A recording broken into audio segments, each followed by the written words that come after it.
Assalamu alaykum hörmətli savaqdaşlar. Tayyibə dərasxanamızğa xoş gəldinizlər. Biz bugün balağat dərsimizin 5-ci dərsini oxuyumuz. Biz ilgirki saatlik dərsimizdə inşa haqqında toxtalğan, inşani talabi və qeyri-talabi deb ikkiga bölgən. Talabi deganimiz talab qilgan vaqtimizda yuz bermagan ishdan birini talab qilish, qeyri-talabi deganimiz uning aksi. Ya'ni o bir narsani talab qilmaydigan jumlani ko'rsatadi. Endi talabi bo'lganning ichida biz amirni sanadık, onundan keyin nehiyni öğrendik, onundan keyin istifhamga keldik. Endi biz bugün istifham ve onun başkalarını okuyumuz. Onda olsa biz dersimizi başlayalım. Bismillahirrahmanirrahim. İstifham. Yani bu inşa, el cümletul inşai yani ki talebi türünün içindeki bir türü. Yani inşa degen nimetde degechisine o degen kepede rast yoki yolg'on degili bo'lmaydigan. Hem istifhamni so'zlashimiz istifhamlik cümle mi?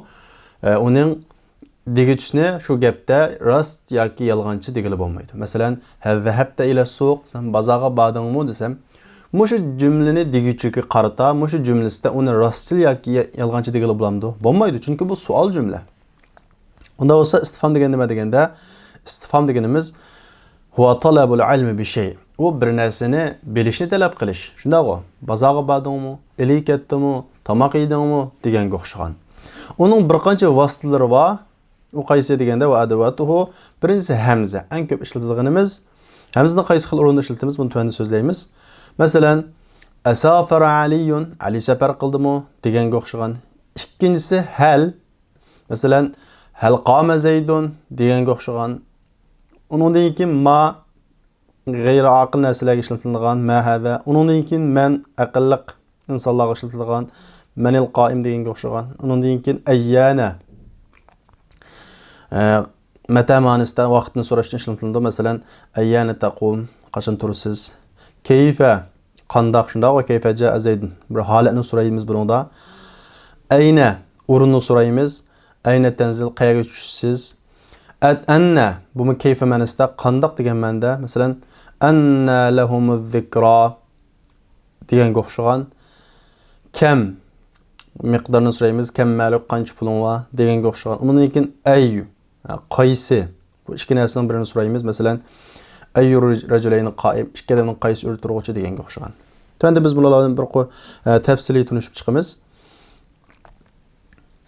Endi oldin 5dan kelamiz. Biz hamzani dedik, hamza. Bu hamzani nima uchun ishlatamiz, qayerda ishlatamiz deganda esimizda bo'lsin, hamza ikki xil o'rinda ishlatiladi. Birisi bir narsani bilishga. Endi bunda bir narsani bilish bizning logika ilmiga olsak ikki xil bo'ldi. Birisi bir narsani, bir mufrat narsani bilish. Biz buni nima deb ataymiz? Tasavvur deb ataymiz. Tasavvur qilish. Masalan, Ali keldi, masalan, Hindistonga safar qildingmi yoki Pokistongami desam, Pokistonga desam, men hozir men so'ragan savolni nimani bilmoqchi? İki narsaning birisini bilmoqchi. Buni biz mufrat narsani bilish deb ataymiz. Buni yana bir atalg'uli atsak, tasavvur deb ataymiz. Yana bir so'z bo'lsa tasdiq deb ataymiz. Tasdiq degan nima deganda bir hukmni, bir jarayonni bilish. Bunda ikki narsani o'tirib tanlash olmaydi. Masalan, sharkat shuning qatoriga kiradi. Masalan, hal jaa aliyun, Ali keldimi desam, aja aliyun desam, bu yerda nimani bilmoqchiman? Bir hukm kelishdan iborat bir ish harakat, bir hukmni-chi bilmoqchi. Buni biz ataymiz, tasdiq deb ataymiz. Endi biz buni so'zlaymiz. Kitobimizga qarasak, hamza li talabit tasavvur, tasavvurni talab qilish. Ya'ni nimaga ishlatiladi deganda, li tasdiq, tasdiq uchun. Endi nima tasdiq? Biz uni o'rtamizda tasdiqlash, ishonish degan ma'noda emas. Tasavvur deganimiz nima deganda, tasavvur deganimiz idrakul mufrad. Bir narsani qanday qilish, bilish. Yoki mufrad degan gap, bir narsani yalg'iz bir narsani qanday qilish, bilish. Unda bir jarayonni emas, bir hukmni emas. Tasdiq degancha idrakul hukm, hukmni bilish. Hukm deganning doirasi keng. Masalan, ish harakatning hukmining qatoriga kiradi. Endi bu bir narsani bilish degan gap desa, bu misollar masalan, Aliyun musafir am Xolid. Bu yerda biz hukmni bilamiz. Qaysi hukmni bilamiz? Safar qilganlikdan iborat bir hukmni bilamiz. Ammo bu hukmni ikki odamning qaysininki ijro qilganligini bilmaymiz. Ali ijro qildimi bu hukmni, safar qilishni iborat yoki Xolid ijro qildimi? Biz shu bir narsani qanday qilmoqchi, bilmoqchi. Ente fealte hâze em Yusuf. Bunu sen kıldın mı yoki Yusuf kıldı mı? Bu işinin kılınganlıkından ibaret bir hükümni. Belki hüküm bizden şeriatdagi hüküm başka mesela bir cereyan hadisini gösterdi. Bu yerda bir hadisini biz bilemiz. Ama bunu kimnin kılganlığını bilmeymiz. Bu bir nersini bilişi. İdrakul mufrad. Araki ben cidden maşiyen. Senin kelgenlikini bilememen. Ama menip geldin mi yoki ulag'da geldin mi? Demek bu idrakul şey. Hükümden kim buludu bu? Cereyandan kim buludu? Tasdiqçı dese bu da şu cereyan bir hüküm. Şu an idrakul hüküm deb ataymiz. Mesela aqama Zeydun, Zeyd tudumu. Bu Zeyd tudumu yoki hali tudumu mesela Zeyd tudumu texma o mufradninki tasavvurning oldida. Zeydun qaim Meli pilli qo'sma ismini qo'sib bilan chatqimiz yo'q. Bu bir ish harakatninki yuz bergan yoki bir hukmninki yuz bergan, hodisaning yuz bergan, yuz bermaganligini bildiradi. Demak, hamza ikkalasi uchun ishlatiladi. Tasavvur uchun ishlatiladi, tasdiq uchun ishlatiladi. Endi yana qanday ayirib olamiz deganda qaranglar. Ma'u tasavvurda bir narsa bilishda bir muadil so'zlanadi. Muadil degan nima deganda ikki xil narsaninki bir narsa bilan uning qarama-qarshisi. Masalan, Ali safar qildimi yoki Xolidmi? Ammo tasdiqchi buni muadil so'zlanmaydi. Shunday deydi, qad la yadhkur amma ma'nosi tushunilgan vaqtida tasavvurda buni muadilasi so'zlanmasi bo'ladi. Shunday deydi, qad la yudhkarul muadil. Ba'zida muadil, uning barobarlik yeni bir tanlashi qana qilmaydi, so'zlanmaydi.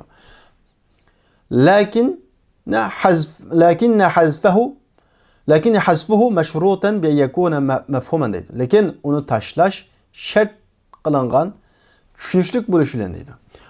Endi ma tasavvurda bir muadil ikki narsaning birini tanlash, ya'ni bir narsaning so'ziga vaqtda uning yana bir qarama-qarshisi, ya'ni Ali safar qildimi yo Xolidmi?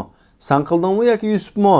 Minib keldingmi yoki ularga minib keldingmi deganga o'xshagan ikki xil qarama-qarshi narsa so'zlash kerak. Ammo ba'zan chog'da so'zlanmaydi, ammo buni so'zlamaslikninki tashlab o'tishning sharti va qaysi so'zlamasak tushunilsa. Masalan, araki ben jidda ularga keldingizmi desam, uning kelganligini men belgilik amaliyotda. Ularga keldingizmi degandan keyin cho'qib ularga keldingizmi yoki piyoda keldingizmi degan bir hukm qanday qilinadi tushuniladi.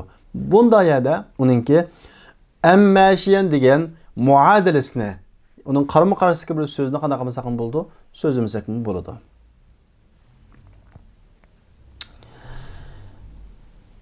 Onda olib qalsa hamzani tushundik. Halchu, hal nimani ifodalaydi deganda, hal faqat tasdiq uchun. Tasdiq degani nima edi? Bir sharkatning yuz bergan, bir hodisaning, bir hukmning yuz bergan bermaganligini bilish uchun. Ikki narsani o'rtasida tanlash emas. Masalan, hal jaa sadiquk. Do'stingiz keldimi? Bunga ha kelgan bo'lsa, kelmagan bo'lsa yo'q deb javob beramiz. Shunga bunda muadil so'zlanmaydi. Bunda tasdiq jumlada. ولذا يمتنع معها ذكر المعادل. مثلا مش قد يقولون مايدو هل جاء صديقك أم عدوك يقولون مايدو يعني onun bir qarama-qarshini so'zlab degan olmaydi. Bunda shuni nima qilamiz kerak? Hamzani kelamiz. Chunki hal faqat nima uchun? Tasdiq uchun. Hamza uchun ham tasdiq uchun, ham tasavvur uchun. Ikkisini ayirib olamiz. Endi hal ikki xil bo'ladi. Halning bu yerda ikki xil turi bor. Birisi basita. O basita degan nima desa, o'zida bir mavjud bo'lgan narsani qanday qilish, so'rashni ishlatamiz. Masalan, yallati yustafhamu biha an wujudi shay'in fi nafsi. Yani o'zida, shu narsaning o'zida. O'zida degani uning sifatida emas, shu narsaning o'zida bir narsaning borlig'ini so'rash uchun, ya'ni bormi yo'qmi deb borlig'ini qanday qilish uchun so'rash uchun ishlatiladi. Masalan, hal anqa mavjud? Anqa bormi? Masalan, anqada bir qush bor deb qaraladi hamda ismi bor, yuzi yo'q. Bu shu bormi deb so'roqtimizda halni ishlatamiz. Masalan, hal abuka mavjud desakmi bo'ladi masalan. Bir ish qilib bir narsani qanday o'zida borliq edin. Bu nima degan gap o'zida borliq degan gap san hozir tushunasizlar. Ikkinchi turi qaysi deganda murakkab, hal murakkab. Bu hal murakkab degan nima deganda hamda ma'u basita o'g'ini bir narsaning o'zida bor bo'lgan narsani so'raymiz. Murakkab bo'lsa desa bir narsaningki o'zida bor emas, sifati haqida so'raymiz. Masalan, yallati yustafhamu biha an wujudi shay'in li shay'in deydi. O yustafhamu sual so'raladi onun bilan, ya'ni murakkaba bilan bir narsaningki bir narsa uchun, ya'ni bir narsaning bo'lganligidan. bir narsaning uchun yana bir narsani bo'lganligini. Masalan, hal tabidul anqa va tufarrah. Anqa tuxum tug'ib, chuji chiqramdi desak, men bu yerda anqaning o'zining baliqdan so'madim. Anqaninki bo'lib, ham uning tuxum tug'ib, chuji chiqirdiganligini so'radim. Demak, ma anqaning bo'lishi bilan birga shu anqadan bo'ladigan, paydo bo'ladigan bir narsani qanday qilamiz so'raymiz. Shunga u an vujudi shay'in li shay'in degan shu. Bir narsa uchun an vujudi shay'in li shay'in. Bir narsaning bo'lganligi uchun bir narsa uchun degan shu. Bir narsaningki bo'lganligi uchun bir narsa uchun. Ya'ni anqa bo'lgan vaqtida nima bo'ldi? Tuxum bo'ladi. Bu shunga o'xshagan. Buni yana oddiylashtirib tushuntirsak, basita deganimiz bir narsaning o'zini so'raymiz. Masalan, hal indaka sayyarat desam, mashinang bormi desam, bu basita bo'ladi. Sayyaratuka ahmar am ya abyad desam, mashinangninki rengi oqmi yoki qizilmi deb so'rasam, bu men degan mashinangizni bayroqni qo'ymayman. Biroqlam uningki bana o'zidan so'may, uning sifatidan so'radim. Sizning mashinangiz oqmi yoki qizilmi deb so'rasam, buning bo'ldi murakkaba bo'ldi. Demak, bir narsaning o'zidan savol so'rash basita bo'lsa, bir narsaningki bo'lganligidan paydo bo'lgan bir narsa bor. Mashina bo'lsa, undagi uni oq yoki qizil deb bo'ladi. Anqa bo'lsa, undagi uni tuxum tug'di, chuji chiqaradi deb bo'ladi. Shundaqmi? Demak, bir narsaning bo'lganligi uchun paydo bo'lgan narsadan savol so'rash uchun ishlatilgan narsadan bo'ldi murakkab bo'ldi. Shunga yellati yustafhamu biha an vujudi shay'in li shay'. Bir narsaning bo'lganligi uchun bo'lgan narsadan so'rashni talab qilish uchun ishlatilgan narsadan bo'ldi murakkab bo'ladi deymiz. Endi istifhamning ikkinchisi qaysi? Ma. Yutlabu biha talab qilinadi undan. Birinchidan ismni sharhlash uchun. Masalan, man nahwu. Nahwu degan nima? Shundaqmi? Mas-sarf, sarf degan nima? Ma hiya as-sarf yoki deganga o'xshagan. Masalan, ba'zan tushunamagan so'zlarni shu ma bilan ishlatamiz. Demak, bir ismni qanday qilish uchun, sharhlash uchun. Masalan, mal-lujayn. Bu lujayn degan nima? Desak, al-javob fidda. Lujayn degan kumush. Bu birinchi ishlatilishi. Ikkinchi ishlatilishi haqiqatul musamma. Bir narsa musamma degan otildigan bir narsa degan gap, otildigan bir narsaning haqiqiy mohiyatini so'raymiz. Masalan, mal-islam, islom degan nima? İslam degan ismning o'zini so'moqchi emas, islomning mohiyatini so'moqchi. Mal iymon, iymon degan nima deganga o'xshagan. Masalan, mal inson, inson degan nima deb so'moqchi, insonning xarakteri, mohiyati nima demakchi? Shunga buning javobini bo'ldi. Inson degan bu narsa yansadan chiqqan demaymiz bu yerda. Mohiyatini so'moqchi. İnson hayvonun natiq logiki bo'yicha aytgan vaqtimizda bu so'zlaydigan bir hayvon, ya'ni jonliq demakchi. Üçüncüsü halul mezkur ma'aha. O onun bilan bulduğan haletini so'raymiz. Yani halul mezkur ma'aha. Onun bilan bulduğan bir haletini qanday qilamiz? So'raymiz. Masalan, men bir narsaning haqiqatini so'rmoqchi emas. Masalan, ma anta desam, sen Uyg'ur tilimizdagi sen nimisi degan bo'ldi. Sen nimisi. Yani sen nimisi degan gap şu adam bilan bo'ladigan so'zimdigan holatni so'rmoqchiman. Ya men uning do'sti deydi. Tuqqunlab qolsa men tuqquni deydi. Shunga ma anta desa, idza kana baynahu baynahu nasab, agar uning do'sti nasab bo'lib qolsa deydi, qarib tuqqan deydi. Yoki do'stlab qolsa sodiq deydi. Demak, bu yerdagi halul mazkur ma'ha degan gap shu so'ralmoqchi bo'lgan narsa bilan, ya'ni ma bilan bo'lgan so'zimdigan bir holatni qanday qilinadi? Talab qilinadi. Sen nimisi Uyg'urdagi ma anta degan gap, sen nimisi degan bo'ldi. Endi qolganlari buni tushunish shundaqmi? Men yutlabu biha ta'inul uqala, aqlliqlarni muayyanlashtirish uchun undan talab qilinadi. Masalan, manil qoyim, kim turg'uchi? Chuqur bir aqlliqni so'rmoqchi biz. Mata zamonni muayyanlashtirish uchun talab qilinadi. Masalan, mata jita, mata tazhab, qachon keldingiz, qachon ketasiz? Ayyana talab qilinadi, u ayyani bilan kelgusi zamonni muayyanlashtirish. Qachon bo'ladi? Shundaqmi? Ayyani taqum qachon tursiz?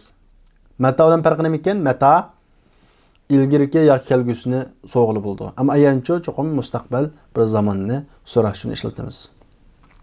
Keyfe bir haletini muayyenleştirişini talep kılındı. Mesela keyfe ca'a Zeydun. Zeyd qanda haleti geldi. Ca'a rakiben, ca'a maşiyen deyen oxşagan.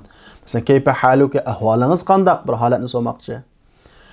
Ayna makanını muayyenleştiriş için soruldu. Mesela ayna tenzil qayaga tushsiz deyen oxşagan. Anna bir qancha ma'nolarda bo'ladi hamda bu. Şuna baytını bunu sözüme aytib ketdik. Anna bir qancha ma'nolarda bo'ladi. Uning qatoridan birinchisi kayf ma'nosi bo'ldi. Anna yakunu hada deganga o'xshagan. Masalan, anna yuhyi hadihi Allahu ba'da mawtiha. Qandoqmi tirildirdi? Buni Alloh taolo o'lib bo'lgandan keyin. Shundaqo? Qandoq degan ma'noda. İkinci ma'nosi min ayna, qayerdan degan ma'nosi bo'ldi. Masalan, Maryam Zakariya alayhisolamning so'zi, "Ya Maryam, anna laki hada?" Ey Maryam, bu sizga anna, nereden geldi? Nereden geldi? Üçüncü ma'nosi mata ma'nosida bo'ldi. Qachon degan ma'noda.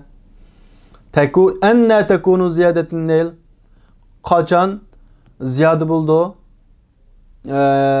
Nailning qachon ziyoda bo'ldi deganga o'xshagan. Undan keyin kam. Bunda hukmsiz bo'lgan bir sonni, ya'ni miqdorni muayyanlashtirish uchun talab qilinadi. Masalan, kam ma'lum, malingiz qanchalik?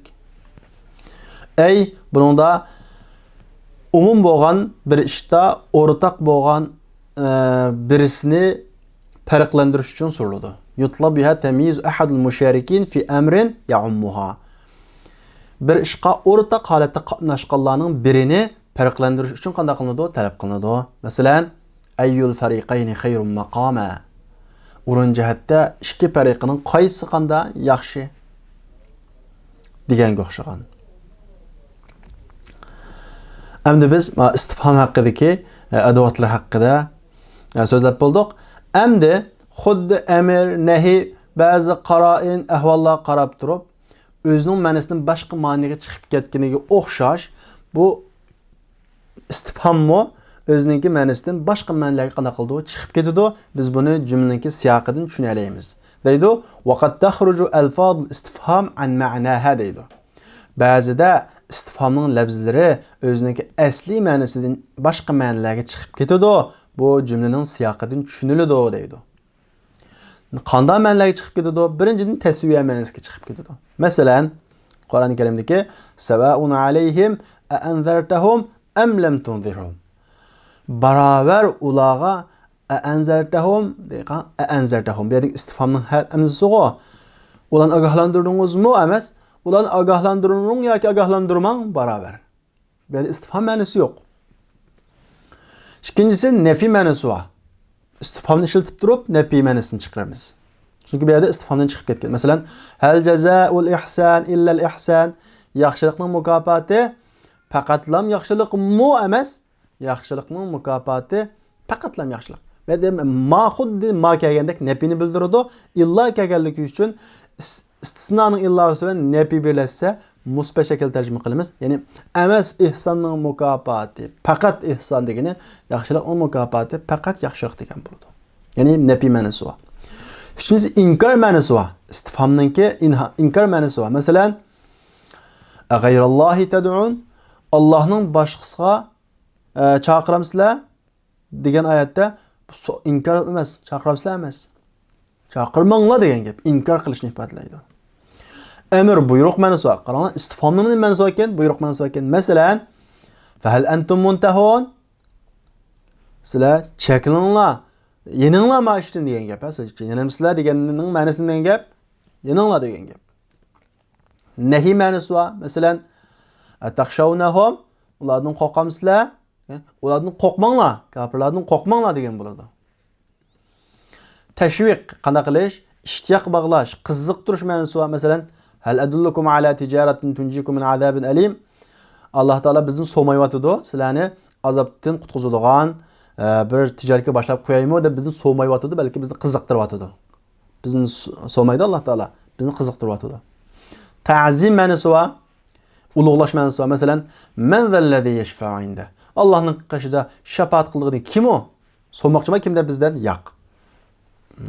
Allah'ınki büyüklükünü ifadeleş için. Tahqir, kichikiltish, to'nsanash ma'nosi var. Mesela, "Hâzellezî medahtahu kethîra."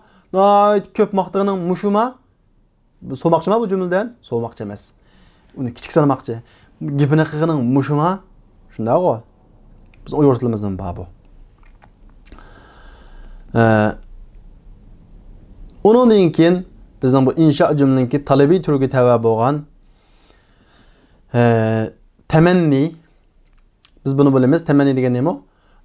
Arzu qilish, lug'at ma'nosi, istilohiy ma'nosi nima deganda, va talabu shay'in mahbub la yurja husuluhu likawnihi mustahilan aw ba'id al-wuqu. O bir yaxshi bir narsani mahbub, suyimlik bir narsani talab qilish, hosil bo'lish umid qilmaydigan, ya'ni hosil bo'lmaydigan, qilolmaydigan, erishilolmaydigan narsani qanday qilish, talab qilish nimishqa likawnihi mustahilan. Mustahil, mumkin emas bo'lganligi uchun yoki ba'id al-wuqu. Onda şun yüz birishi yiroq bo'lganligi uchun. Ya'ni yüz birishi mumkin emas yoki yüz birishi yiroq ishdan birini talab qilish, buning bo'ldi tamanni qil. Arzu qilish bo'ladi. Uning vositalari birinchisi asli bo'lgani. O qaysi? Layta. Bu asli faqat va faqat nima uchun ishlatiladi? Tamanni uchun ishlatiladigan vositasi. Masalan, layta shababi yaud. Yoshlik bu kashki qanday qilgan bo'lsa, qaytgan bo'lsa, bu mumkin bo'lmaydi. Shundaqmi? Üçüncü var bunun başka bu hemmesi nima? Gayri asli bo'lgani, ya'ni asli emas. Asli tamanni uchun ishlatilgan vositalar emas, ammo ba'zi o'rinda o'zininki asli ma'nosini chiqib ketib turib tamannini ifodalaydigan. Masalan, bunun birisi hal. Asli bu hal degan nimaga ishlatiladi? Istifhomga ishlatiladi. Shuni gayri asli deb ataymiz. Masalan, hal lana min shufa'a fayashfa'u lana. Bizga birasi qana qilgan bo'lsa, bir shafaatchilardan birisi shafaat qilgan bo'lsa, kashki bu bir umid. Sual emas. Law mesela falaw anna lana karratan fanakuna minal mu'minin qiyomat kuni deydi. Bizga bir qatim qaytish bo'lgan bo'lsa, kashki dunyoga biz mu'minlardan muttaq. Kafirlar deydi qiyomat kunisi. Demak bu yerdagi lavning ma'nosini imtina emas, bu nimani ifodalaydi? Tamannini ifodalaydi. Oniki la'alla. Masalan, asir bil qita hal man yu'iru janahahu la'alli ila man qad hawaytu atiru deydi. Asli la'alla tarajji ve ishbaq. Shunaq o tamanni emas. Ama bu cümlede bir yerda tamanni şekilde qo'llangan. Asir bir a'madagi nidoninki hamzasi sirba degan jamoat degan gap. Qita degan qush, bir qushninki to'pi. Qushlar to'pi. Hal man yu'iru janahahu qanotini menga oriyatga beradiganlar bormi? La'alli kashki man ila man qad havaytu. Ko'nglim tatqan kishiga uchib basam kashki. Ko'nglim tatqan kishiga uchib basam kashki. Masalan, menga qanotini oriyatga berib turadiganlar bormi deydi. Demak bu yerdagi la'alil masmu tamanni. En oxirgisi insho jumlaning talabiy turiga tava bo'lgan nida. Nida. Endi nidani hammamiz bilamiz, o ma'lum bir vositalar bilan chaqirish uchun qo'llanadigan so'z. Masalan, huwa talabul iqbal bi harfi naibin mana ba'du. Asli boshqa chaqirish vaqtimizda ad'u shunday chaqirman degan bir ma'no va shu ad'u degan fe'lning o'rnida turadigan izbasar bo'ladigan bir harf bilan yuzlanishni oldini qilishni talab qilish. Iqbal degan shu yuzlanishni oldini qilishni talab qilish. Uning vositalari masalan 8 dana vositasi var. Birincisi ya. Ya Muhammed. Bunu yiroq uchun ishlatamiz. İkincisi hamza. Baynaqda asir bil qita. Bu yaqin uchun ishlatamiz. Ay yaqin uchun. Bu suzab yiroq uchun. Ay yiroq uchun. Aya yiroq uchun. Haya yiroq uchun. Wow, yiroq uchun. Mushularning hammasi nima yiroq uchun.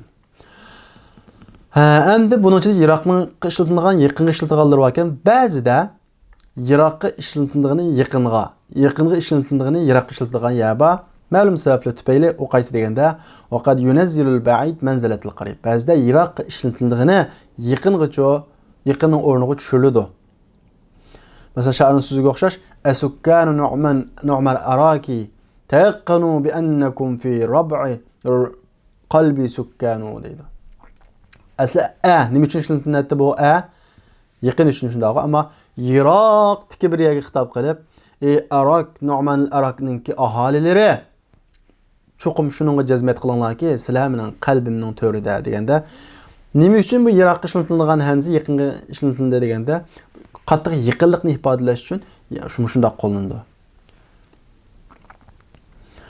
Endi ba'zida aks bo'yicha yaqin ishlatiladigan vositalar Iroq uchun ishlatildi. Bu nima uchun ishlatildi deganda bir qancha sabablar uchun ishlatildi. Birinchisi yuqori martabada bo'lganlik uchun yaqinni Iroq bilan chaqiramiz. Masalan, ya asli Iroq shundaymi? Ammo ko'z oldimizda bir podshoh yoki sultonlar qolsa, ya Mavlaya. Yaqinda bo'lib qolsa bu yani ishlatamiz. Asli ya degan nima uchun? Iroq uchun. Nimishqa? Hurmatlash uchun. Biz uning o'rni bizning yuqori bo'lganlik uchun. Yoki ikkinchi sababi dal aksicha, o'rni tuvan bo'lganlik uchun. Masalan, aya hada deb yaqindagi ammo Iroq ishlatilgan yani ishlatdik nima uchun? Uni o'rni tuvan bo'lganlik uchun. Üçüncü sababi libalahati, divanligi bir kalampay ishni qilmoqchiolmaydiganlik uchun. Ya rajul, ya demoy. Davasa hoy degan gap biz o'zimiz Iroq uchun ishlatilgan shundaymi? Ammo bir ishni qilmoqchimiz, ya demoy deymiz. Shunga o'xshagan ya rajul. O'shunda qilindi.